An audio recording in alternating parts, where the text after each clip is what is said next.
नमो नमः सद्गुरुभ्यो नमो नमः ज्ञानवैराग्यसम्पूर्णान् हरिभक्तिपरायणान् पूर्वाचार्यानहं वन्दे सम्प्रदायप्रवर्तकान् कलये सुन्दराकारं सदैकप्रियदर्शनम् अज्ञाननाशकं देवं सद्गुरुं मुरलीधरम् काषायदण्डकरकादिविभूषिताङ्ग वैराग्यभाग्यजलधे करुणानिधे त्वं संसारकूपपतितस्य समाकुलस्य बोधेन्द्रदेवा मम देहि करावलम्बम् प्रह्लादनारदपराशरपुण्डरीकव्यासाम्बरीशुशुकशौनकभीष्मदाल्भ्यान् रुक्माङ्गदार्जुनवसिष्ठविभीषणादीन् पुण्यान् इमान् परमभागवतान् स्मरामि मुरळीमण्डितकरकमलं मुनिजनमोहनं व्यत्यस्तपादं वनमालाधारिणं प्रेमभक्तमण्डलनित्यकीर्तितं प्रेमिकवरदमाश्रयेऽहम् या कृष्णसङ्गमसुखं सुलभं सखीभ्यः प्रीता प्रयच्छति सुदुर्लभम् ईश्वराणां प्रेमप्रवाहभरितां शतकामधेनुं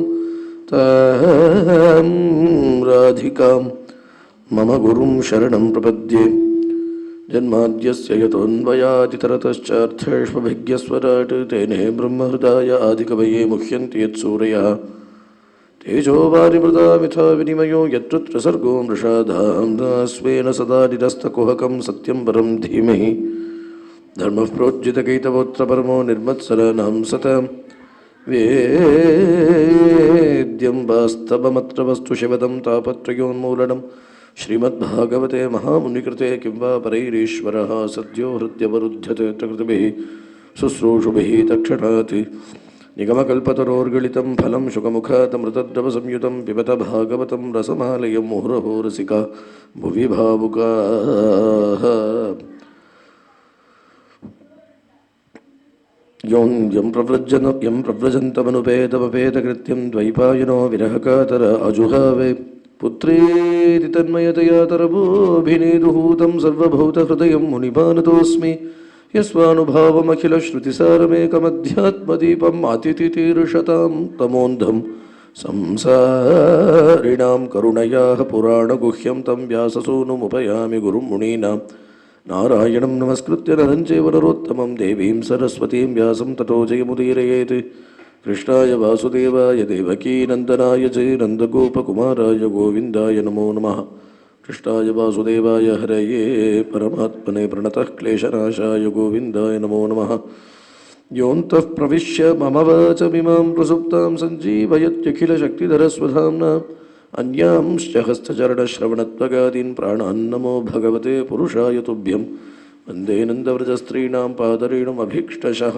यासां हरिकथोद्गीतं पुनाति भुवनत्रयं नाम संकीर्तनं यस्य सर्वपापप्रणाशनं प्रणामो दुःखशमनः तं नमामि हरिं परं बुद्धिर्बलं शोधैर्यं निर्भयत्वमरोगताजाढ्यं वाक्पटुत्वञ्च हनूमत्स्मरणात् भवेत् सर्वत्र गोविन्दनाम संकीर्तनम्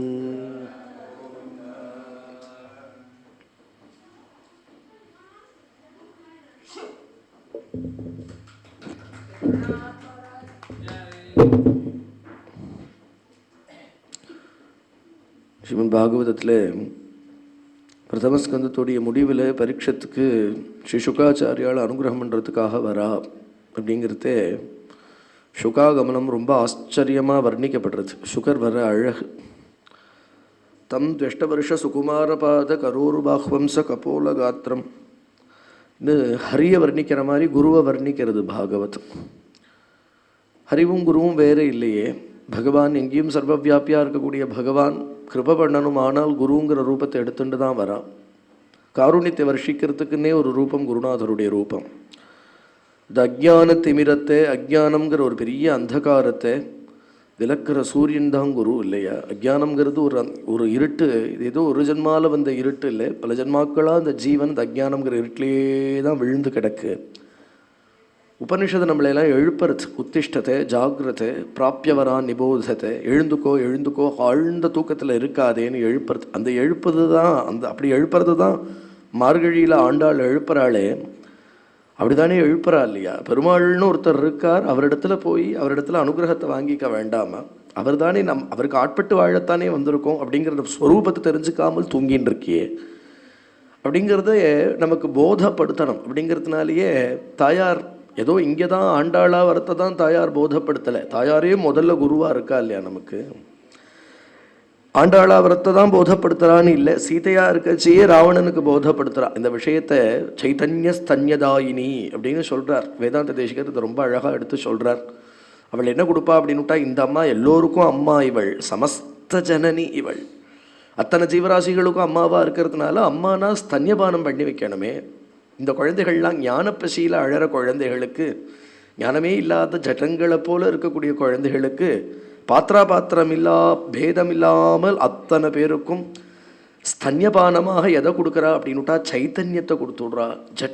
ஜட்டஜீவன்களாக இருக்கிறவாளுக்கு பக்திங்கிற சைத்தன்யத்தை உண்டு பண்ணி, அதனாலேயே தத்வாரா அவளுக்கு பூர்ண ஞானம் ஏற்படும்படியாக பண்ணி பெருமாள்கிட்ட கொண்டு சேர்த்துடுறது அப்படிங்கிறதுல அவளுக்கு தானே அவ்வளோ ஒரு ஆர்வம் அதில். அதனால் அத்தனை ஜீவன்களையும் எப்படியானு கொண்டு பெருமாள் சரணத்தில் சேர்த்துடணும். தோஷோ யத்யபி அப்படின்னு ராமர் சொல்கிறதே, தோஷோ யத்யபி தஸ்யாத்துங்கிறார். ராமச்சந்திரமூர்த்தி சொல்கிறார் விபீஷணன் கிட்டக்க தோஷமே தான் இருக்கட்டுமே, நான் அபயம் கொடுத்தது தான்.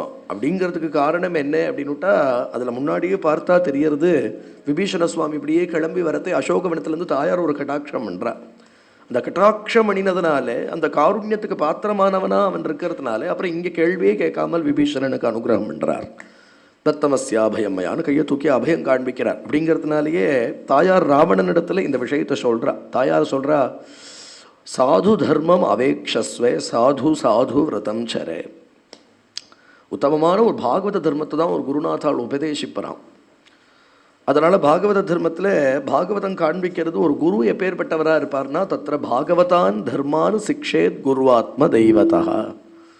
பாகவத தர்மத்தை தான் ஒரு குரு ஒரு சிஷ்யனுக்கு உபதேசிப்பார் அப்படின்னுட்டா, பாகவதம்னு ஒன்று இருக்குது அப்படின்னு சொல்லி ஒவ்வொரு ஸ்லோகத்துக்கும் அர்த்தம் சொல்லி கொடுப்பாரா அப்படின்னுட்டா, அப்படி மேல்படியான ஒரு அர்த்தம் அப்படிங்கிறது பாகவதத்தை சொல்லி கொடுப்பார் அப்படின்னு. இன்னொன்று ஆழ்ந்த அர்த்தம் என்னன்னு பார்த்துட்டா, பாகவதத்தில் என்ன உள்ளதோ அதை நம்ம ஹிருதயத்தில் அனுபவமாக கொடுத்துடுவார். அதுதான் ஒரு குரு பண்ணுற கிருப்பை. அப்புறம் சிரவண கீர்த்தனாதிகளை ஒருத்தன் ரொம்ப சிரமப்பட்டு ஒரு சாதனம் போல பண்ண மாட்டான், அவனுக்கு ஸ்வரூபமாக போயிடும். எப்போவுமே கீர்த்தனமும் சிரவணமும் அதில் ஒரு ஆனந்தத்தை அனுபவிச்சுடும். இதுதான் ஒரு குரு பண்ணுற பெரிய கிருப்பை. அதனால் ராவணனை பார்த்து சொல்கிறா, உன் புத்தி இப்படி ஆச்சாரவர்ஜிதமாக போயிடுத்தேரா ராவணா, பரஸ்திரியை கொண்டு வந்து உன்னோட கிரகத்தில் உட்காத்தி வச்சுண்டு நீ என் வசப்பட்டுடுன்னு என்னை பார்த்து பேசுறியே, நான் ராமபத்னின்னு தெரிஞ்சுண்டே என்னிடத்துல இப்படி பேசுறதுக்கு உனக்கு புத்தி போகிறது. ஆனால் இப்படி ஆச்சாரவர்ஜிதமாக உன் புத்தி போகிறதுக்கு காரணம் ஒரு பாகவதோத்தமர் இந்த ஊரில் உனக்கு ஒரு சதா உனக்கு பகவத் கதைகளையும் பகவன் நாம கீர்த்தனத்தையும் உனக்கு சத்சங்கத்தையும் கொடுக்கறதுக்கு, ஒரு சாது தர்மத்தை அனுஷ்டிக்கும்படியாக உன்னை பண்ணுறதுக்கு ஒரு பாகவதோத்தமர் இந்த ஊரில் இல்லாமல் போயிட்டாரேன்னு சீதை வருத்தப்படுறா. அப்போது ஒரு குருநாதருக்கு பரம கிருப்பை வந்து கொடுத்தானால் அந்த சிஷ்யனுக்கு பாகவத தர்மத்தை தான் உபதேசிப்பார். அப்படிங்கிறதுக்கு தாயாரே முதல் குருவாக இருக்கா நமக்கு. ஆண்டாளும் எழுப்புறா, அத்தனை பேரையும் எழுப்புறா. கேசவனை பாடவும் நீ கேட்டே கிடத்தியோ இல்லையா, பார்க்கடலுள் பையத்துயின்ற பரமன் அடிபாட நீ வந்து எல்லாரையும் எழுப்பிண்டு போகிறா இல்லையா. நீ வந்து நான் இவ்வளோ கூப்பிடுறேன், ஏன் நீ வந்து ஒரு பதில் கூட சொல்ல மாட்டேங்கிற. எங்கள் முன்னே எழுப்புவாய், எப்போ எங்களை வந்து முன்னாடி எழுப்புறவள் நீ, நன்னா பேசுகிறவள் நீ, வாயாடுறவள் நீ, ஏண்டி எழுந்துக்க மாட்டேங்கிற. என்ன அவ்வளவு ஏம பெருந்துயலோ மந்திரப்பட்டாளோ அப்படின்னு எல்லாம் ஒருத்தரையும் பார்த்து எழுப்பிண்டு வரா. இவ்வளோ பெரிய எழுப்புறா இல்லையா. ஏன்னா அத்தனை பேரையும் சேர்த்து வச்சுண்டு அப்படி ஒரு சத்சங்கம் பண்ணணும். குளிர நீராடுறது அப்படின்னாலே கிருஷ்ண கிருபா சாகரத்தில் போய் நீராடுறது தான் அது. ஒரு குருநாதர் எப்படிப்பட்டவராக இருப்பார் அப்படின்னுட்டா, அவர் தனித்தொருவராக பகவத் அனுபவம் பண்ணிட்டு இருக்க மாட்டார். என்றைக்குமே தான் அனுபவிக்கிற அனுபவத்தை சிஷ்யாளுக்கு வித்தரணம் பண்ணி கொடுக்குறவராக இருப்பார். கிருஷ்ண பிரேம விதரணசீலம், கிருஷ்ண பிரேமியை அப்படி வித்தரணம் பண்ணி கொடுப்பார் அத்தனை பேருக்கும் தன் அனுபவம். ஏன்னா அதான் துகாராம் ரொம்ப அழகாக சொல்கிறார், இந்த குரு எப்பேற்பட்டவராக இருப்பார் அப்படின்னுட்டா, தனக்கு நிகராக ஒரு சிஷ்யனை பண்ணணும்னு சங்கல்பிச்சுடுறான். பார்த்த மாத்திரத்திலே சங்கல்பிச்சுடுறான். அப்புறம் அவனுடைய மனசில் புகுந்து அவனுடைய ஹிருதயத்தில் இருக்கக்கூடிய கல்மஷங்களை போக்கி அவன் சித்தத்தில் சாத்வீகத்தை பிரதிஷ்டை பண்ணி அவனுக்கு திருப்பி திருப்பி பாகவதத்தில் ருச்சியை உண்டு பண்ணி அவனுக்கு கீர்த்தனத்தில் சுகத்தை உண்டு பண்ணி அவன் ஹிருதயத்தில் அந்த சாதன பக்தியை சாத்திய பக்தியாக பிரேமையாக பண்ணி அதை அகண்ட அபரோக்ஷானுபூதியாக பண்ணுற பர்யந்தம் குருவுடைய ஒரு பெரிய கிருபதானே தவிர குரு கிருப்பைக்கு பாத்திரமானவன் அதுக்கப்புறம் இன்னொன்று பண்ணணுங்கிற அவசியமே கிடையாது. அந்த மகாத்மா சொன்னதை பண்ணிட்டு இருக்கிறதே அவனுக்கு பெரிய தபஸ். அதை காட்டிட்டு ஒரு தபஸ் ஒன்று சொல்லப்படலை. சிஷ்யனுக்கு குருநாதர் சொன்னதை பண்ணிட்டு இருக்கிறதே தபஸ். எதை சொல்கிறாரோ அதை பண்ணிட்டு இருக்கான். அப்படி ஒரு குருவை பார்க்கறது தான் ரொம்ப துர்லபம். அப்படி ஒரு மகாத்மாவோட சரணத்தை பிடிச்சிக்கிறது தான் ரொம்ப துர்லபம். அப்படி ஒரு மகாத்மா நம்மளை தடுத்தாட்கொள்வர், அவரே தான் வருவர். நம்ம தேடிண்டு போயிட முடியுமா என்ன? ஒரு குரு தேடிண்டு தான் வருவார் அப்படிங்கிறதுக்கு பாகவதத்தில் பிரமாணம் கிடைக்கிறது நமக்கு. பரீட்சத்துக்கு ஒரு சாபம் வந்துடுத்து. சாபம் ஏற்பட்டது அப்படின்னா எவ்வளோ பேருக்கு சாபம் வருது. எவ்வளோ புராணங்களில் கதைகளை பார்க்குறோம். சாபம் எவ்வளோ பேருக்கு தான் ஏற்படுறது. அத்தனை பேருக்கும் கங்கா தீரத்தில் போய் உட்காந்து பகவத்குணங்கள் அனுபவிக்கணுங்கிற எண்ணம் வந்துடுறது கிடையாது. அப்போது ஹரிக்கிருப்பைக்கு பாத்திரமானவன் எவனோ அவனுக்கு தான் குரு கிருபை சித்திக்கிறது, அவனுக்கு தான் பாகவதம் சித்திக்கிறதுங்கிறதுக்கு பிரமாணம் பாகவதத்திலே கிடைக்கிறது. கர்ப்பத்திலேயே பகவான் அனுகிரகம் பண்ணிவிட்டான் பரீட்சித்தை. கர்ப்பத்தில் பகவானை பார்த்ததுனாலேயே அப்படி ஒரு ஈஸ்வர சம்பந்தத்தோடையே பிறக்கிறான் இல்லையா பரீட்சித்து. அதுக்கப்புறம் 1000 காரியங்கள் அவன் பண்ணட்டும், ராஜ்ய விவகாரங்களில் தான் ஈடுபடட்டுமே. ஒரு வாரத்தில் தக்ஷகன் தீண்டி மரணம்னே ஒரு சாபம் ஏற்பட்டாலும் கூட என்ன பண்ணுவான் அப்படின்ட்டா, சாபம் வந்து கொடுத்தேன்னு ஒன்றா அழுதுன்னு இருக்கலாம். இல்லை ஒரு சில பேர் என்ன பண்ணுவான்னா அந்த சாபத்துக்கு விமோச்சனம் தேடிக்கலாமா, வேறு ஏதாவது ஒரு கிருத்திரிமம் பண்ணியான இதுலேருந்து வெளியில் வந்து விடலாமான்னு பாப்பா. இல்லை ஒரு சில பேர் என்ன பண்ணுவான்னா அந்த ஒரு வார காலத்துக்குள்ளே எத்தனை போக்கியங்களையும் சௌக்கியங்களையும் அனுபவிக்கணுமோ அவ்வளோ போக்கிய சௌக்கியங்கள் அனுபவிச்சு விடுறது அப்படின்னு இருப்பா. தாமச பிரகிருதிகள் ராஜச பிரகிருதிகள் இப்படி இருப்பா. பகவத் கிருப்பைக்கு பாத்திரமானவா இப்படி யோஜனை பண்ண மாட்டா. குரு கிருப்பைக்கு பாத்திரமானவா இப்படி யோஜனை பண்ண மாட்டா. குரு கிருப்பைங்கிறது என்ன அப்படின்னுட்டா, யாரோ ஒரு 6 அடி விக்கிரகம் திடீர்னு ஒரு நாள் வந்தார் நம்மளை எடுத்துட்டார்னு நினச்சிக்க வேண்டாம். ஒரு கிருப்பைங்கிறது நம்மளை எத்தனையோ ஜென்மாக்களாக கூட ரட்சிச்சுட்டே தான் வந்துருக்கு. அது சத்தியம்தான். எந்த ஒரு ஜீவனுமே ஏதோ ஒரு ஜென்மாவில் கொண்டு பகவானை போய் அடையத்தான் போகிறா. அவன் ஏதோ ஒரு கருணை தான் அவளை தடுத்தாட்கொள்றது. அந்த கருணை அவளை வழிநடத்தின்றே தான் வந்துருக்கு. இது நமக்கு தெரியலை. அந்த கருணை என்ன பண்ணுறது அப்படின்னுட்டா, எந்த ஜென்மாவில் இது கடைசி ஜென்மாவோ எந்த ஜென்மாவோடு இனி அவனுக்கு புனரப்பி ஜென்மம் புனரப்பி மரணம்ங்கிறது இனிமேல் இல்லையோ, எந்த ஜென்மாவில் அவன் சாஸ்வதமான ஆனந்தத்தை அடைஞ்சூட போகிறானோ அந்த ஜென்மாவில் அந்த கருணை ஒரு பூர்ண ரூபத்தை எடுத்துட்டு வந்து நம்ம முன்னாடி நிற்கிறது. Grace in its solidified form. அதுதான் குரு. குரு தத்துவங்கிறது அகண்டமானது. சந்திரசேகர பாரதின்னு ஒரு பெரியவர் ஸ்ருங்கேரியில் ஆச்சரியமாக பீட்டாதிபதியாக இருந்தார். இப்போ இருக்கிற சுவாமிகளுடைய குருவுடைய குரு அவர், பரமகுரு. மகா வேதாந்த சாஸ்திரத்தில் அப்பேற்பட்ட நிபுணர், அனுபூதிமானும் கூட. அப்பேற்பட்ட ஜீவன் முக்தராக இருந்தார். ஆச்சாரியாளுடைய பிரம்மசூத்திர பாஷ்யத்துக்கெல்லாம் அப்படி பிரவச்சனம் பண்ணியிருக்கார். இதெல்லாம் ஆச்சரியமான பிரவச்சனம். அப்படி ஒரு பிரவச்சனம் பெங்களூரில் ஏற்பாடாயிருந்தது. விவேக சூடாமணி பிரவச்சனம். ஆச்சாரியாளுடைய விவேக சூடாமணி, ஆதிசங்கரர் பண்ணின விவேக சூடாமணி. இந்த விவேக சூடாமணியை உட்காந்து ஆச்சரியமாக பிரவச்சனம் பண்ணியிருக்கார். எல்லோரும் அற்புதமாக கேட்டிருக்கா. அனுபூதிமான்கள் பண்ணுற பிரவச்சனங்கிறது தனியாக இருக்கும். பக்தி விரக்தியுடன் கதை சொல்பவரிடம் ஸ்ரத்தா பக்தியுடன் கதை கேளுன்னு குருநாதர் சொல்கிறார். யாரோ படித்து மனப்பாடம் பண்ணிட்டு சொல்கிற கதையை கேட்காதே, அனுபூதியோடு பேசுகிறவாளுடைய சரித்திரத்தை கேளு. அது உள்ளே போகும், அந்த வார்த்தைகள் உள்ளே போகும். சந்திரசேகர பாரதி விவேக சூடாமணியை பிரவச்சனம் பண்ணி முடிச்சுட்டு அந்த ஊரை விட்டு கிளம்பணும் அப்படின்னு பார்க்குறதே, அந்த பிரவச்சனம் கேட்டுட்டே இருந்த ஒருத்தர் சுவாமிகளை நமஸ்கரிச்சுட்டு அழறார். சுவாமிகள் கேட்குறாரு, என்ன ஆச்சு, என்னென்ன இருந்தது, ஏன் அழற? இல்லை ஒரு வாரமாக உங்களுடைய பிரவச்சனத்தை கேட்டுட்டு இப்போ எனக்கு உங்களை பிரிய முடியலையேன்னு அழற. அது அவருடைய பிரேம தான். ஆனால் சந்திரசேகர பாரதி சொல்கிறார், உனக்கு விவேக சூடாமணி சரியாக புரியலையே, உனக்கு புரியும்படியாக நான் சொல்லலேன்னு நான் தான் அழணும் அப்படின்னார். ஏன் உனக்கு புரியும்படியாக சொல்லலை அப்படின்னுட்டா அதுக்கு சொல்கிறார், குருங்கிறது ஒரு பரிமிதப்படுத்துகிற ஒரு ஸ்வரூபத்தில் குரு தத்துவத்தை பரிமிதப்படுத்தி பார்க்காதே.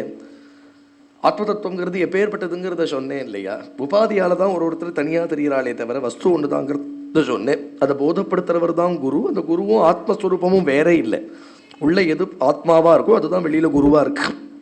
அதனால தான் அகண்ட மண்டலாக்காரம் வியாப்தம் ஏன சராச்சரம். அப்படிங்கிறதுனால எங்கேயுமே வியாபிச்சிருக்கிறவர் தான் குருநாதர். அந்த அகண்ட பிரம்மரசம் தான் குருவாக வந்திருக்கு அப்படிங்கிறத எவ்வளவு சொன்னேன், எவ்வளவு சொல்லியும் உனக்கு மனசில் ஏறலையே, உனக்கு புரியும்படியாக நான் சொல்லலையே அப்படின்னு நான் தானே வருத்தப்படணும் அப்படின்னு சொன்னேன். அதனால குரு தத்துவங்கிறது சாமானியம் இல்லை. எவ்வளவோ ஜென்மாக்களாக நம்மளோட கூட இருந்து நம்மளை கைட் பண்ணிகிட்டே வந்தது. இந்த ஜென்மாவில் இனி இது கடைசி ஜென்மாவாக இருக்கிறதுனால அந்த கிருபை பூர்ணமாக ஒரு ரூபத்தை எடுத்துட்டு நம்ம முன்னாடி வந்துடுத்து. அதுதான் வருமே தவிர நம்ம தேடிட்டு போயிட முடியாது. நம்மளுடைய மனசை வச்சுட்டு நம்ம பரிமிதப்படுத்தி விட முடியாது. அவர் இப்படி தான் ஒரு மகாத்மா இருப்பார் அப்படிங்கிறது புறலட்சணங்களை வச்சுட்டும் கண்டுபிடிச்சு விட முடியாது. ஏன்னா தியாகராஜர் அழகாக சொல்லிட்டு வரார், வெளியில் போட்டுக்கிற வேஷத்தால் இல்லை பக்திங்கிறது. பக்திங்கிறது சுவானுபவம். அது என்னங்கிறது உனக்கு புரியவே புரியாது, குரு கிருபை பண்ணினா புரியும் அப்படிங்கிறார். ஏன்னா ஒரு ஆடு எப்போ பார்த்தாலும் இலையை சாப்பிட்டு இருக்குங்கிறதுனால ஆடு உபவாசம் பண்ணுறதுன்னு ஏன் நினச்சுன்னுட்டேன்னா அதுக்கு என்ன பண்ணுறது? அதோட ஸ்வரூபம், அது ஸ்வபாவம் இலையை சாப்பிடும். ஒரு கொக்கு ஒத்த காலில் நின்றுட்டே இருக்குது அப்படின்னுட்டா அந்த கொக்குக்கு மீன் வராதாங்கிறது தான் எண்ணமே தவிர கொக்கு ஒன்றும் தபஸ் பண்ணலை. ஒரு சின்ன பாலகன் குழந்தை பாவம் நிஜார் கூட போட்டுக்காம ஒரு குழந்தை ஓடி வருதுங்கிறதுனால அவதூத சன்னியாசின்னு போய் நமஸ்காரம் பண்ணிவிட முடியாது. அதோட ஒரு பால்ய சாப்பல்யம் அது அப்படி ஓடி வருது. அது போல் ஒரு கழுது சாம்பலில் புரள்றது அப்படின்னுட்டா ஸ்வபாவமே தவிர அது பஸ்மோத்தூளித தேகமாக இருக்குன்னு பஸ்மோத்தாரணம் பண்ணிட்டு இருக்குன்னு போய் நீ நமஸ்காரம் பண்ண முடியுமா? புற அடையாளங்களால் கிடையவே கிடையாது. பக்திங்கிறது ஸ்வரூபம், பக்திங்கிறது ஹிருதயம். அது யாருக்கும் வெளியில் காண்பிச்சுக்க மாட்டா மகான்கள். மகான்களுடைய ஸ்வரூபத்தை புரிஞ்சிக்கவே முடியாது. சேஷாத்ரி சுவாமிகளை யார் புரிஞ்சுண்டா? உண்மத்தை மூக்க ஜடவத்துன்னு அலைஞ்சுன்னு இருப்பா மகான்கள். உண்மத்தர்கள்னா பைத்தியங்களை போல இருப்பா. இதே சந்திரசேகர பாரதி சுவாமிகளுக்கு ஸ்ருங்கேரியில் அப்பேற்பட்ட அனுபவம் ஏற்பட்டது. ஜீவன் முக்தி சித்திச்சுடுத்து. ஜீவன் முக்தி சித்திச்சப்போ அந்த அனுபவத்தை சொல்லவே முடியாது. அது ஆனந்த, அந்த எக்ஸ்டசியை வர்ணிக்கவே முடியாது. வாசாம கோச்சராது. ஜீவன் முக்தி ஸ்திதியில் அப்படியே தன்னை மறந்து குதிச்சுன்னு இருப்பார். பித்து பிடிச்சிருந்தாக்கும்னு நினச்சிட்டு ஏதோ ஒரு ரூமில் அவரை பூட்டி வச்சுட்டா அப்படின்லாம் சரித்திரங்கள் நமக்கு சொல்கிறது. ஏன்னா அது உலகம் புரிஞ்சுக்காது. மகான்கள் நம்மளை தேடி வர்றதுக்கு நம்ம பாக்கியம் பண்ணியிருக்கணும். இதை போல தான் சேஷாத்ரி சுவாமிகளும் சஞ்சாரம் பண்ணிட்டு இருந்தா. ரமணர் ஒரே இடத்துல அப்படியே காஷ்டம் போல் உட்காண்டிருப்பார். இந்த மாதிரிலாம் பார்க்குறோமே மகான்கள். ஒரு சில மகான்கள் நம்ம பெரியவாள்லாம் ஒரு பீட்டாதிபதியை போல சஞ்சாரம் பண்ணிட்டு இருந்தா. ராமகிருஷ்ண பரமஹம்சர் எங்கேயோ உட்காந்து ஒரு காளி கோயிலில் ஒரு பூஜாரியை போல உட்காண்டிருந்தார். ஒரு 35 பேருக்கு தான் அவருடைய அவதார காலத்தில் அவரோட பெருமை தெரியும். ஏதோ விவேகானந்தர், ஒரு பிரம்மானந்தர், ஒரு சாரதானந்தர், ஒரு ராமகிருஷ்ணானந்தர்னு இவாதான் அவர் தெய்வம்னு பார்த்தா அவதார புருஷர்னு கொண்டாடினா அவரோட மகிமையா அதுக்கப்புறம் விவேகானந்தர் போய் பிரச்சாரம் பண்ணினாரோ நமக்கு தெரிஞ்சது. அவருடைய வாழ்நாளில் எத்தனை பேர் தெரிஞ்சுண்டா? மகாபிரபு எவ்வளோ பேருக்கு தெரியும்? ஏதோ அவதாரத்தில் கூட இருந்தவாளுக்கு தெரியும். இன்னைக்கு பெருசாக அந்த மூமெண்ட் பெருசாக வந்துடுத்தும். அதுக்கப்புறம் எங்கேயும் மகாமந்திரம் கேட்கறது. அதுக்கப்புறம் மகாபிரபு பிரச்சாரம் பண்ணினா அப்புறம் தான் இவ்வளவு தெரிஞ்சது. மகாபிரபு காலத்தில் மகாபிரபு பாவத்தை எவ்வளோ பேர் புரிஞ்சுன்னு இருப்பா.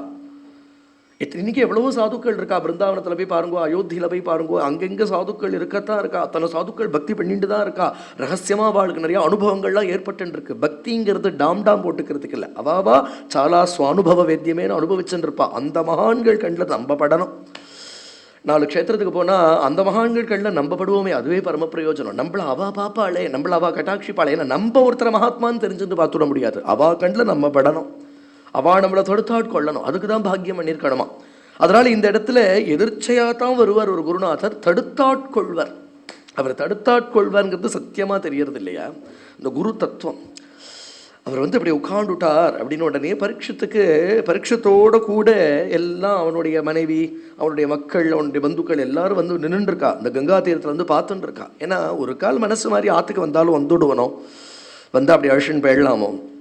நான் தியாகராஜர் சொல்கிறார், அப்படி நடந்துவிடாது. ஏன் அப்படின்னுட்டா, தனுவு சுத தன தார தாயாத பாந்தவுலு ஜதீஞ்சி செதரும். குரு கிருப்பைங்கிறது என்னைக்கு உனக்கு பிராப்தமாகிடுத்தோ அப்புறம் இந்த உலகம் உன்னை பந்தப்படுத்தாது. இந்த மாயைங்கிறது உங்ககிட்ட வரவே வராது. எல்லாம் இருந்துட்டு இருக்கும். அது பாட்டுக்கு we will coexist, அவ்வளோதான். அது பாட்டுக்கு இருந்துட்டு இருக்கும், நம்மளும் இருந்துட்டு இருப்போம். ஏதோ அந்த காரியங்களை பாட்டுக்கு ஏதோ ஒரு சாட்சியாக அவன் பண்ணிட்டு இருப்பானே தவிர குரு கிருப்பை அவன் ஒரு உன்னத ஸ்திதிக்கு ஒசத்தான் பார்க்கும். இவருக்கு ஒரு கால் ஒரு மனசு மாதிரி ஆற்றுக்கு வந்துடுவரோன்னு பந்துக்கள்லாம் பார்த்துட்டு இருந்தாலாம். எப்போ ஸ்ரீ சுகர் வந்துட்டாரோ, சுகரை பார்த்த உடனே எல்லா ரிஷிகளுமே எழுந்துட்டு நமஸ்கரிச்சா. அத்தனை பேரும் தலைமையில கையை குவிச்சுண்டு நமோ நமஹா அப்படின்னு அத்தனை பேரும் சுகரை வந்தனம் பண்ணினா. உடனே பரீட்சத்தை பார்த்து இந்த ரிஷிகள்லாம் சொன்னா, பரீட்சத்தை உன் விஷயத்தில் எப்போ ஸ்ரீ சுகருக்கு ஒரு பரிவு வந்துடுத்தோ, எப்போ அவர் உன் விஷயத்தில் உனக்கு நானாச்சுடான்னு உட்காந்து பாகவதம் சொல்ல வந்துட்டாரோ, இனி நீ கரையேறி ஆயிடுத்து. குரு கிருப்பைக்கு பாத்திரமானவன் கரியேறி ஆயிடுச்சு. அப்புறம் என்ன? அப்புறம் எதுக்கு பாகவதம் கேட்கணும்னா அந்த கிருப்பையை நீ அப்புறம் எப்படி உணர்றது? அவர் நிஜமாக கிருபை பண்ணியிருக்கார் அப்படிங்கிறதுக்கு அப்புறம் நீ பாஷண்டியாக வாழ முடியுமா? உன்னை பாஷண்டியாக அவர் விட்டுடுவாரா? அதுக்கப்புறம் பண்ணுறதெல்லாம் நம்ம சாமர்த்தியத்தில் இல்லைன்னு தெரிஞ்சுக்கணும். அதுக்கப்புறம் நான் சிரவணம் பண்ணினேன், நான் கீர்த்தனம் பண்ணினேனுங்கிற நானை விட்டுடும். அவர் கருணை எல்லாம் நடத்திட்டு போகிறது. அப்புறம் நீங்கள் நம்மளே நினச்சாலும் நம்ம பாஷண்டியாக இருந்துவிட முடியாது. அப்படின்னா நம்மளை அப்படி பார்த்துக்கிறார். அப்படி தானே திருப்பியும் கதாசிரவணத்தையும் கீர்த்தனத்தையும் கொண்டு கொடுக்குறார். குரு கிருபையால் எதிர்ச்சியாக தான் சித்திக்கிறது. எதிர்ச்சியானாலே கிருபையால் சித்திக்கிறதுன்னு அர்த்தம். நமக்கு தெரியலையே, நமக்கு என்ன வேணும்னு நம்ம ஆசைப்பட்டோமா, நம்ம இதுக்கு கைங்கரியம் பண்ணணும்னு நினச்சோமா, நமக்கு சப்தாகத்துக்கு மேலே சப்தாகமாக வேணும்னு நம்ம ஒன்று ஆசைப்பட்டு கிடைச்சதா நமக்கு தெரியலையே. தானே தான் வந்து கிடைக்கிறது. எந்த விக்னமும் இல்லாமல் சத்சங்கம் கிடைக்கிறதுனாலே குரு கிருபைங்கிறத நன்னா தெரிஞ்சுக்கணும். அதனால இந்த இடத்துல பரீட்சித்து கேட்குறான், அயச்ரோதவ்யம் அதோஜப்யம். அப்படி ஒரு குரு வந்து உட்காந்துட்டார். ஆனால் ஒரு சிஷ்ய லட்சணம் என்னன்னா, தத்வித்தி பிரணிபாதேன பரிப்பிரஷ்னேன சேவையன். அப்படி ஒரு குரு வர்ஷிக்க உட்காண்டிருக்கார். சிஷ்யன் என்ன பண்ணணும்னா, எப்படியுமே ராமாயணமே இப்படி தான் ஆரம்பிக்கிறது. ராமாயணத்திலேயே நாரதரை பார்த்து வால்மீகி கேள்விகள் கேட்டார். அப்படித்தானே ஆரம்பிக்கிறது. தபஸ்வாத்தியாய நிரதம் தபஸ்வி வாக்விதாம்பரம் நாரதம் பப்ரச்சனை கேட்டார்னு அர்த்தம். ரொம்ப உத்தமமான கேள்விகளை கேட்டால். பரிப்பிரஷ்னேன அப்படிங்கிறது தான் அப்படி அங்கே வந்திருக்கு. உத்தமமான கேள்வினா என்ன அர்த்தம்னா, கேள்வியிலே உத்தமமான கேள்வி மத்தியமமான கேள்விலாம் இருக்கா அப்படின்னுட்டா அந்த சிஷ்யனுடைய ரத்தியை பொறுத்தது. அது ரத்தி அப்படின்ட்டா ஆசை. சிஷ்யனுக்கு பகவானை தெரிஞ்சுக்கணும், அஜ்ஞானத்தை போக்கிக்கணும் அப்படிங்கிற ஆர்வம் அப்படியே அவன் ஹிருதயத்தில் அந்த ஆர்வம் அப்படி பீரிட்டு வரணும். அந்த ஆர்வத்தால் உதயமாகக்கூடிய ஒரு கேள்வி, பகவானை பற்றி சொல்லுங்களே அப்படிங்கிற ஒரு கேள்வி. எப்படிப்பட்ட ஒரு கேள்வியாக இருக்கும்? அது ஏதோ இவருக்கு தெரியுமான்னு பரீட்சை பண்ணுறதுக்காக கேட்குற கேள்வி இல்லை. அவனும் கேட்டுட்டான், நானும் கேட்கலாம், அவன் கேள்வி கேட்டான், நானும் ஒரு கேள்வி கேட்கட்டுமேன்னு சம்பிரதாயத்துக்கு கேட்குற கேள்வி இல்லை. குருநாதரை பரீட்சை பண்ணுறதுக்காக கேட்குற கேள்வி இல்லை. தன்னுடைய நிஜமான தாபத்தால் கேட்குற கேள்வி. அப்படிங்கிறதுனால தான் பரிப்பிரஷ்னேன். அவ்வளோ வினயமாக நிஜமாவே பகவானை தெரிஞ்சுக்கணுங்கிற பூர்ண ரத்தியோட சிஷ்யன் கேட்குற கேள்விக்கு அந்த குரு என்ன பண்ணுவார்னா, வாக்கால் அவன் ஹிருதயத்தில் கொண்டு தெய்வத்தை பிரதிஷ்டை பண்ணிவிடுவார். அதுதான் ஒரு குரு பண்ணுறது. குருவுக்கு அவருடைய வாக்கு தான் அந்த சிஷ்யாவில் பிடிச்சு போடுறதுக்கு உண்டான ஆயுதம். இந்த குரு வேறு எதுவுமே பண்ண வேண்டாம், அவருடைய பிரவச்சனமே போதும். எத்தனை பேரை நம்ம குருநாதர் பிரவச்சனம் தானே இழுத்துருக்கு. ராஜ் டிவியில் குருநாதர் பண்ணின பிரவச்சனம் எத்தனை பக்தாலும் எங்கெங்கிருந்தோ அழிச்சுன்னு வந்துச்சு. அப்போ வாக்வீதாம்பரம் அப்படிங்கிறதுக்கு அர்த்தம் புரியறது இல்லையா? இன்னும் பெரிய மாயாஜாலம் ஒன்றும் பண்ணுறதில்ல, மந்திர வித்தியர்கள்லாம் காண்பிக்கிறது கிடையாது, திடீர்னு ஒரு விஸ்வரூபம் ஒன்றும் காண்பிக்கிறது கிடையாது. பிரவச்சனத்தில் போய் உட்காந்து குருநாதர் பண்ணுற பிரவச்சனம் எத்தனை பேருக்கு மனசுக்கு ஹிதத்தை கொடுக்கறது, எவ்வளோ பேர் மனசுக்கு சாந்தியை கொடுக்கறது, எவ்வளோ பேருக்கு பக்தியை கொடுக்கறது, எவ்வளோ பேருக்கு ஞான வைராக்கியத்தை கொடுக்கறது, எத்தனை பேருக்கு நாமருச்சியை கொடுக்கறது இல்லையா? எவ்வளோ ஆச்சரியம். எவ்வளவோ ஆன்மீக தேடல்கள் இருக்கிறவர்களுக்கு அவருடைய பிரவச்சனமே ஒரு பெரிய அருமருந்தாக இருக்குது. அதுவே ஒரு பெரிய செய்தியாக இருக்குது. பார்க்குறோம், எனக்கு எவ்வளவு பேர் வரா, ஓடோடி இந்த பிரவச்சனத்தில் எத்தனை பேருக்கு ஆனந்தமும் சாந்தியும். அப்படிதானே நாமத்வார்கள் வந்தது, அப்படிதானே பக்தர்கள் வந்தா, இன்னைக்கு அப்படிதானே சத்சங்கம் விரிவடைஞ்சிருக்கு. அப்படிங்கிறதுனாலே பிரத்யக்ஷமாக தெரிகிறது. அந்த வாக்கு தானே அதை வச்சுருந்தானே அத்தனை பேரையும் ஆக்கர்ஷிக்கிறார். அப்புறம் அந்த வாக்கு சாமானிய வாக்கு இல்லையே, அந்த வாக்கில் தெய்வம் இருக்கு. அந்த வாக்குமயமாக அவரோட அனுபவம் தான் வெளிப்படுறது. ஏதோ சாதாரண பிரவச்சனம் இல்லை, தான் படித்ததை உட்காந்து ஒப்பிக்கிறது இல்லை. அந்த பிரவச்சனம் மகான்கள் பண்ணுற பிரவச்சனம் எதை பிரதிக்ஷணமோ அனுபவிச்சுன்னு இருக்காளோ, எதோ அவளுடைய சுவானுபவமோ அதை கிருபையால் நமக்கு 2 மணி நேரத்தில் கொட்டி விடுறா. அதுதான் பிரவச்சனம். அதனால குருநாதருடைய பிரவச்சனத்தில் என்ன ஆகுதுன்னா, அந்த பிரவச்சனம் போய் சிஷ்யனுடைய ஹிருதயத்தில் போய் நீக்கமர அதை அப்படி பிரதிஷ்டை பண்ணி விடுறது, பகவானை பிரதிஷ்டை பண்ணி விடுறது. அதனால் வால்மீகி கேட்குற கேள்விக்கு ராமாயணம் பதிலாக அமையிறது. அதை போல் இந்த இடத்துல பரீட்சித்து கேள்வி கேட்குறான், அதுக்கு தான் பாகவதம் பதிலாக அமையிறது. யச்ரோதவ்யம் அதோஜப்யம் யத் கர்த்தவ்யம் ரவிப்ரபோ. நான் என்னுடைய கர்த்தவியம் என்ன, 7 நாள் தான் இருக்குது எனக்கு. இந்த 7 நாளுக்குள்ளே கரையேறி ஆகணும். நான் எதை ஜபம் பண்ணுறது, நான் எதை சிரவணம் பண்ணுறது, நான் எதை கீர்த்தனம் பண்ணுறது, எது விபர்யம், எதுலேருந்து நான் விலகணும், இந்த 7 நாளில் நான் என்ன பண்ணணும், எதை பண்ணப்படாது நீங்கள் சொல்லணும்.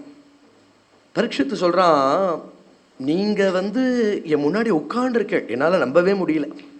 ஏன்னா உங்கள் தரிசனம்ங்கிறது இந்த ரிஷிகளுக்கு எல்லாமே ரொம்ப துர்லபம். இந்த ரிஷிகளே உங்களை ரொம்ப ரேராக தான் பார்க்குறான். அதனால தான் சுகர் வந்துட்டாருன்னு உடனே அத்தனை ரிஷிகளும் தலைக்கு மேலே சிரசுக்கு மேலே கையுக்கு வச்சுட்டு நமோ நமஹா அப்படின்னா. இந்த ரிஷிகளுக்கு கூட துர்லபமான உங்கள் தரிசனம் எனக்கு சுலபமாக, அதுவும் எனக்காக நீங்கள் உட்காண்டிருக்கேள். இத்தனை ஆக்ரகத்தோட பரீட்சத்தை கரையேற்றி ஆகணும்னு உட்காண்டிருக்கேள். இதுக்கு நான் என்ன பாக்கியம் பண்ணினேன்னு தெரியல. பாப்பம் என்ன பண்ணிட்டு வந்திருக்கேன் இங்கே. நான் பெருசாக பாக்கியம் பண்ணிட்டு வந்து இங்கே வந்து விடலை, பாப்பத்தை தான் பண்ணிட்டு வந்திருக்கேன். அதுக்கு தான் சாப்பம் வந்தது. சாப்ப நிமித்தமாக தான் வந்தேன் கங்கா தீரத்துக்கு. அதுவும் ரிஷி பரம்பரையில், உங்கள் ரிஷி பரம்பரையிலேயே ஒரு ரிஷிக்கு கழுத்தில் சர்ப்பத்தை போட்டு பரீட்சை பண்ணினேனா. இந்த மகாபாபத்துக்கு இப்போ நீங்கள் என் முன்னாடி உட்காண்டிருக்கேள், என்னை கரையத்தணுங்கிற தாப்பத்தோடு வந்திருக்கேள் அப்படின்னுட்டா இதுக்கு ஒரே ஒரு காரணம் தான் இருக்க முடியும், பாண்டவ குடும்பத்தில் வந்தவன் நான் அப்படிங்கிற ஒரு காரணம் தான் இருக்க முடியும். இல்லைன்னா எங்கிட்ட எதுக்கு இவ்வளோ கிருப்பை உங்களுக்கு? பைத்ருஷ்வசேய பிரீத்தியர்த்தம் தத் கோத்ரஸ்யாத்த பாந்தவா. இன்னொன்று அழகாக சொல்கிறான், என்னைக்கோ வாழ்ந்த ஒரு மகாத்மாவுடைய ஒரு விக்கிரகத்தையோ ஒரு பிரதிமையோ வச்சுட்டு அந்த மகாத்மாவுடைய ஜெயந்தியை கொண்டாடுறோம், ஒரு ஆராதனை கொண்டாடுறோம். ஸ்ரீ சங்கர ஜெயந்தி, ராமானுஜ ஜெயந்தி, மத்வ ஜெயந்தி, ராகவேந்திர சுவாமிகள் ஆராதனை, எவ்வளோ மகான்கள் உடைய, போதேந்திராளுடைய ஆராதனை, போதேந்திராளோட ஜெயந்தி, எத்தனை பேரை நம்ம கொண்டாடிட்டு வரோம். என்றைக்கோ வாழ்ந்த மகான்கள் தான், 500-600 வருஷங்களுக்கு முன்னாடி இருந்த மகான்களுடைய ஒரு சித்திரப்பட்டம், இல்லைன்னா அவளுடைய ஒரு விக்கிரகம், இல்லைன்னா அந்த அதிஷ்டானம், அதுலேயே என்ன அப்படின்னுட்டா அந்த சாநித்தியம், அவளை ஸ்மரிச்சுன்ற மாத்திரத்தில் அந்த சாநித்தியம் வந்துடுறது. அந்த சித்திரப்படத்துக்கு ஒரு சாநித்தியம் வந்துடுறது. அதுக்கு ஒரு புஷ்பம் விடுறோம், அதுக்கு ஒரு தூபதீபம் காண்பிக்கிறோம், அந்த விக்கிரகத்தை விழுந்து சேவிக்கிறோம் அப்படின்னுட்டா அதுவே நம்ம பாப்பங்களை போக்குறது, நம்மளை பவித்திரமாக்குறது, அவ ஸ்மரணமே நம்மளை பரிசுத்தப்படுத்துறது அப்படின்னுட்டா நிதர்சனமாக வாழ்ந்துட்டு இருக்கிற ஒரு மகாத்மா அவர் வாழற நாளில் அவர் சரணத்தை பிடிச்சுண்டு, அவர் அமிர்த பாஷணத்தை கேட்டுண்டு, அவரை நித்தம் தரிசனம் பண்ணிண்டு, அவர் நம்மளை தன் பக்தன்னு அபிமானிச்சுண்டு, அவரோடு நமக்கு அப்படி ஏற்படக்கூடிய ஒரு ஆச்சரியமான சத்சங்கம், அந்த சமாகமம், அது எதைத்தான் கொடுத்துடாது அப்படின்னு இந்த இடத்துல பரீட்சித்து கொண்டாடினான். உடனே இதை கேட்டார் சுகர், பரம சந்தோஷம் ஏற்பட்டது. மகான்கள் பிரவச்சனம் பண்ணணும் அப்படின்னு ஒன்றும் டைம் வச்சுன்றலாம் ஒன்றும் பிரவச்சனம் பண்ண மாட்டா, இந்த டைமுக்கு பண்ணணுங்கிற அப்பாயின்மெண்ட் எல்லாம் ஒரு கால் ஷீட்டெல்லாம் ஒன்றும் கிடையாது அவளுக்கு. இன்றைக்கி இங்கே பிரவச்சனம், நாளைக்கு அங்கே பிரவச்சனம் அப்படின்னு ஒன்றும் ஒரு அப்பாயின்மெண்ட் வச்சுக்கிறது இல்லை. பிரவச்சனங்கிறது அவளுக்கு சுவானுபவம். பிரவச்சனம் பண்ணாமல் இருக்க முடியாது. பிரவச்சனம் அவள் பண்ணுறப்போ கேட்கறதுக்கு நமக்கு பாக்கியம் வேணும். ஆலங்குடி பெரியவான்னு ஒரு பெரியவா இருந்தார். ஆலங்குடி பெரியவர் அப்படிங்கிறவர் ரொம்ப சமீப காலத்தில் இந்த நூற்றாண்டுடைய ஆரம்பத்தில் வாழ்ந்துட்டு மகான். நிறைய அந்த மாயவரம் இந்த பக்கங்கள்லேயே நிறைய சஞ்சாரம் பண்ணிட்டு இருந்தார் அவர். அரையவரம் அப்படின்னு சொல்லக்கூடிய மாயவரம் பக்கத்தில் இருக்கக்கூடிய இடங்களில், இந்த கொள்ளிடக்கரையில் நிறைய அந்த கிராமங்கள்ல எல்லாம் சஞ்சாரம் பண்ணிட்டு இருந்தார். ஆலங்குடிங்கிற ஊரில் தான் பிறந்தார் அவர். பிரஹ்லாதனுடையவே அம்சம்னு சொல்லுவா அவர். அவருக்கு சின்ன வயசுலேயே அப்பா அம்மாலாம் காலகத்தி அடைஞ்சு விட்டா, சின்ன வயசுலேயே கன்னிகாதானம் ஆயிருந்தது. அந்த நாள்ல எல்லாம் சின்ன வயசுலேயே பண்ணி விடுவா. அந்த பெண்ணும் காலகத்தி அடைஞ்சு விட்டா. அந்த கன்னிகாதானம் பண்ணி கொடுத்த அவருடைய அந்த இளம் மனைவியும் காலகத்தி அடைஞ்சு விட்டா. அதனால பகவானே அவரை பந்தங்கள்ல இருந்து விடுவிச்சு விட்டான். நாரதரை போல ஒரு சின்ன குழந்தையாக அவர் ஒரு 13, 14, 15 வயசுல இருக்கிறதையே ஆற்ற விட்டு இப்படியே கிளம்பினார். விவேக வைராக்கியம் சித்திச்சு கொடுத்து எல்லா வேதங்களை பூர்ணமாக அத்தியனம் பண்ணவர். சாஸ்திரங்கள்லாம் அவருக்கு நல்லா தெரியும். ஆனால் சர்வத்துடையவும் சாரம் ஸ்ரீமத் பாகவதம் தான் அப்படின்னு பாகவதத்தை மட்டும் தான் கையில் எடுத்துட்டார். பாகவத பாராயணத்தாலேயே அவருக்கு ஜீவன் முக்தி சித்திச்சு கொடுத்து. ஏன்னா பாகவதமே சொல்றது, நீ வெறும் பாராயணம் பண்ணின்ற ஒரு நாள் உனக்கு கரத்தலத்தில் உன்னுடைய உள்ளங்கை நெல்லிக்கனி போல உனக்கு ஞானம் இருக்கும். என்ன குறைச்சல் இல்லையா? என்ன குறை அவளுக்கு? பாகவதத்திலேயே ரமிச்சுன்னு இருப்பார். பாகவதத்தில் ஒவ்வொரு ஸ்லோகத்துலேயும் அனுபவம் உண்டு வாழ்க்கலாம். அதனால் அது பாட்டுக்கு வந்துட்டு இருக்கும். பாகவத ஸ்லோகம் பாட்டுக்கு வந்துட்டு இருக்கும். புஸ்தக சாட்சியாக உட்காந்துருக்குமே தவிர பாகவதம் இல்லாமல் அவர் ஏது அவர் சொரூபத்தையும் பாகவதத்தையும் எங்கே பிரிக்கிறதுக்கு? அவருடைய அதிஷ்டானம் இன்னைக்கு முடிகொண்டான்கிற கிராமத்தில் இருக்கு. முடிகொண்டானில் இருக்கு ஆலங்குடி பெரியவாளோட அதிஷ்டானம். மகா பெரியவா. இப்படியே கிளம்பி கதை சொல்லிகிட்டே கிளம்பி போயிட்டார். இப்படியே போனால் ஊர் ஊராக கிராமத்து கிராமம் பிரவச்சனம்ங்கிறது அவள் அனுபவம். அது ஒரு அவஸ்தை. பிரவச்சனம் பண்ணாமல் இருக்கவே முடியாது. ஏன்னா கேட்குறவா யார் கேட்கணும்? துக்காராம் சொல்கிறார், நானாச்சு என் மனசாச்சு அப்படிங்கிறார். யாராவது கேட்கணும்னா நான் பாடின்னு இருக்கேன். இத்தனை மரங்கள் இருக்குது, இவ்வளோ குயில்கள் இருக்குது, மயில்கள் இருக்குது, எல்லாம் நான் பாடினா அதுகள்லாம் கூன்னு வாங்கி பாடுறதுன்னு ஒரு அபங்கம் பாடுறார். எனக்கு ஆகாசமே மண்டபம், இந்த பிருத்திவியே ஆசனம், ஹரிகதையே போஜனங்கிறார். ஹரிகதை தான் எனக்கு போஜனம். திருப்பி திருப்பி திருப்பி பகவத் விஷயமாகவே அவன் லீலைகளை பாடுறதே போஜனமாக இருக்குது. நான் பாடுறதே என் மனசு கேட்டுருக்கு. அதுக்கும் எனக்கும் சம்பாஷணை போறாதா? ஏகாந்தத்தை அனுபவிக்க தெரிஞ்சு விட்டா அப்புறம் அதுக்கு மேலே என்ன இருக்குது? இவர் பாட்டுக்கு பிரவச்சனம் பண்ணிட்டு இருப்பார். யார் இருக்கா இல்லைங்கிறதெல்லாம் கிடையாது. பிரவச்சனம் பண்ணுறது ஒரு அவஸ்தை.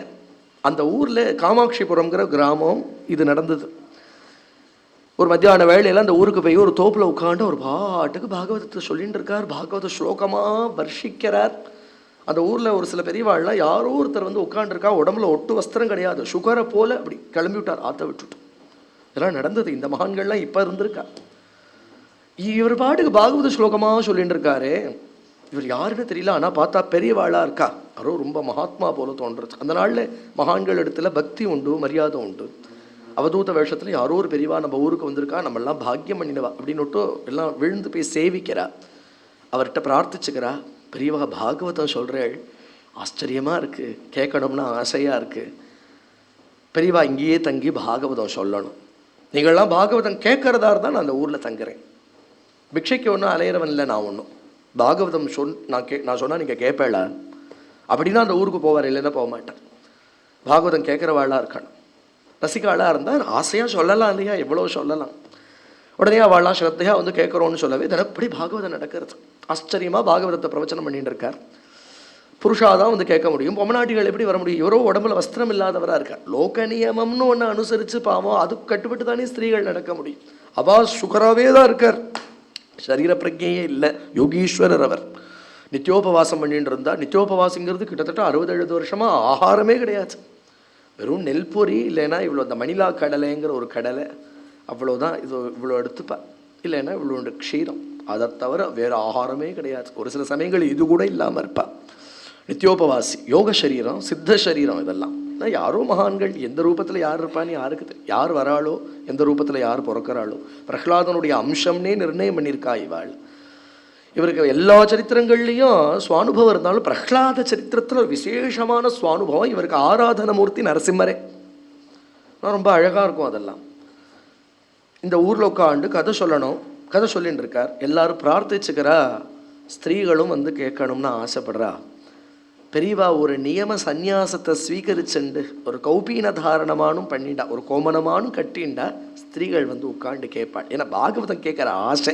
இனி இவர் எந்த சந்நியாச ஆசிரமத்துக்கோ எந்த நியமத்துக்கோ கட்டுப்பட வேண்டிய அவசியம் இல்லாத அத்தியாசிரமையாக பிரம்மேந்திராவில் போல சஞ்சாரம் பண்ணுறவர் இவர். இவரை நீ எந்த தர்மமும் கட்டுப்படுத்தாது.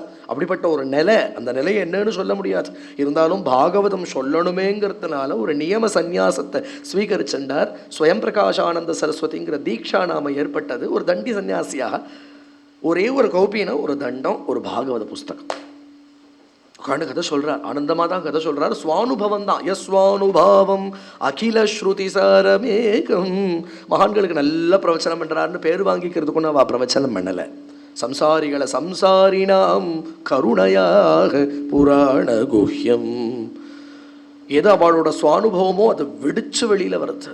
கிருபையால சம்சாரிகளை உத்தாரணம் பண்ணணுங்கிற கிருபையால ஆலங்குடி பெரியவாணிக்கு ஒரு நாள் பிரவச்சனம் பண்ணிட்டு இருக்கா. ஒரு பக்கத்தில் புருஷால், ஒரு பக்கத்தில் ஸ்திரீகள் உட்காண்டு கதை கேட்டுன்னு இருக்கா. கிராமாந்திரம் தானே, அதனால மத்தியான வேளையில் பிரவச்சனம் நடக்கும். தோப்பில் தான் பிரவச்சனம் நடக்கிறது. ஒரு மாந்தோப்பில் ஒரு மரத்துக்கு அடியில் ஒரு திட்டு மாதிரி இருக்கு. அங்கே உட்காண்டவர் கதை சொல்லிட்டு இருக்கார். எங்கிறதோ ஒரு கால சர்ப்பம், கிராமங்களில் இப்படி சகஜமாக சர்ப்பங்கள் வரும் போகும். ஒரு கால சர்ப்பம் இப்படி வந்தது. இவா இந்த கூட்டத்துக்கு மத்தியில் அது பாட்டுக்கு வர்றது.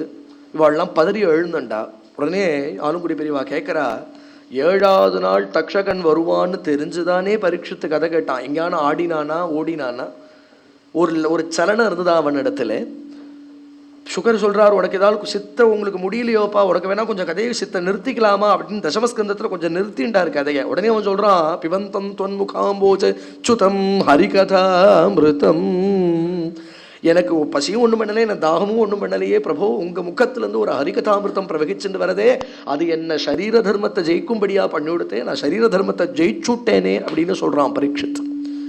அப்போ அப்படிதானே பரீட்சித்தை கதை கேட்டால், நீங்கள்லாம் ஒரு பாம்பு வந்து எடுத்துன்னு இப்படி ஓடுறேளே, இது சரியா அப்படின்னு ஆலங்குடி பெரியவா. அவர் சுகராகவே இருக்க இவாளை பரீட்சித்தா பண்ணணும்னு பார்க்குறார். உடனே இவாள்லாம் சட்டுன்னு உட்காண்டா. ஏன்னா பெரியவா கிட்ட பயம் உண்டு, பெரியவாட்ட ஸ்ரத்த உண்டு இவாளுக்கெல்லாம். இவாள்லாம் நினைக்கிறா, பாம்பானு ஒரு போட்டு கொடுத்தானால் அந்த விஷக்கடிக்கு ஒரு முறிவு உண்டு, பெரியவா சபிச்சு விட்டானா என்ன பண்ணுறது? பாகவத சாபத்துக்கு ஆளாகப்படாது, மகான்கள் சாபத்துக்கு ஆளாகப்படாது, அதனால பேசாமல் உட்காந்து விடலாம், என்ன நடக்கிறதோ நடக்கட்டும் அப்படின்னு சொல்லி இவா 2 பக்கத்துலேயும் புருஷாலும் ஸ்திரீகளுமா உட்காந்து கதை கேட்க ஆரம்பித்தா. அவர் எப்படி தான் கதை சொன்னாரோ, இவாள்லாம் எப்படி தான் உட்காந்து கதை